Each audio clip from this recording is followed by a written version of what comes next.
shir jaraa'id oo ay si wada jir maanta ugu qabteen magaalada Muqdisho laamaha kala duwan ee ammaanka qaranka xukuumadda Soomaaliya ayaa looga hadlay xaaladda ammaan ee magaalada Muqdisho.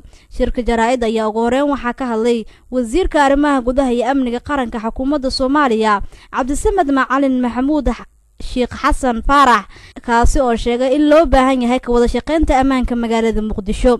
Wasiirka arrimaha gudaha ayaa waxa uu sheegay in hay'adaha ammaanka dawladda Soomaaliya loo baahan yahay inay adkeeyaan ammaanka caasimadda Muqdisho, isagoo sheegay in howlgallada ciidamada dawladda Soomaaliya ay ka sameynayaan magaalada Muqdisho loo bedelayo xilliga habeenkii ah. dadka xabadaha maalyacniga u diiday dadka la leeyahay amniga khalkhal galnay ama yaqaano meelaha gaarka jooga in ciidamada ka howlgalaan akaleeto oo rabaa in la laabo u sheegno dhammaan waxa la yiraahdaa shacabka Soomaaliyeed gaar ahaan shacabka magaalada Muqdisho degan in howlgallada ciidamadu ay si fiican habeen maalin bay bilaaban doonaan waxaan rabaa sida wasiirku sheegay ugu mahadceliyay shacabka Soomaaliyeed meel kasta joogaanba dadaalka dheeraadka ah oo ay sameeyeen si hay'adaha amniga uga shaqeeyeen.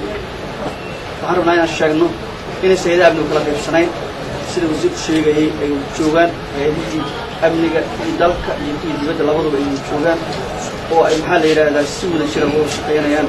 muhiimadda ugu ballaaran ay tahay inaan la ogolayn magaalada wax soo qalqalgelin kara, wax kasta oo magaalada amnigeeda ku dhimi kara, wax kasta oo la isleeyahay amniga u soo dhintay oo u soo dhibaatooday iyo ku dhimi karaan. waxaan rabaa in shacabka Soomaaliyeed khaasatan shacabka magaalada Muqdisho aan u soo jeediyo inay u istaagaan amnigooda inay ka fikirtaan inay la shaqeeyaan hay'adaha amniga la shaqeeyaan inay u istaagaan wax kasta oo arkaan inay u dhibayso amniga u dhibayso. waxaad ogsoontihiin in maalmahan dhan ay socotay oo la ballaaran oo lagu sugayo amniga lagu sugayo. waxaad ogsoontihiin in guulo badan laga gaaray.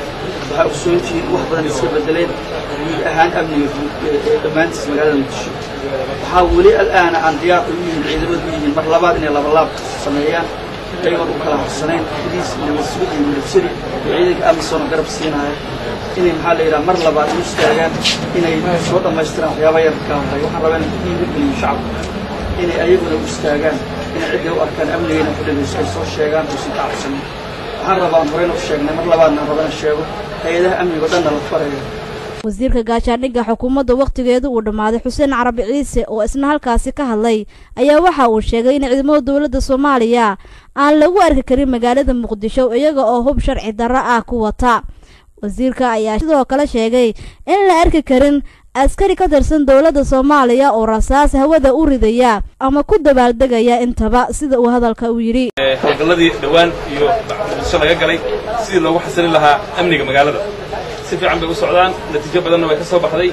shacabkan waxaan rabnaa ugu mahad celinno sida wanaagsan ee ula shaqeeyeen militariga booliiska iyo nabad sugidaba. waxaan ka rajaynaynaa kana codsanaynaa inay si ka wanaagsan u wadaan maadaama maaragtay imika ay wada shaqayntu wanaagsan tahay. waxaan kaloo doonaynaa inaan kala hadalno shacabka reer Muqdisho iyo dadka deganba in maanta wixii ka dambeeyay ciidamadu ay heegan ku jiraan diyaarna u yihiin ciddii ka hor timaada amniga magaalada Muqdisho inay ka qabtaan.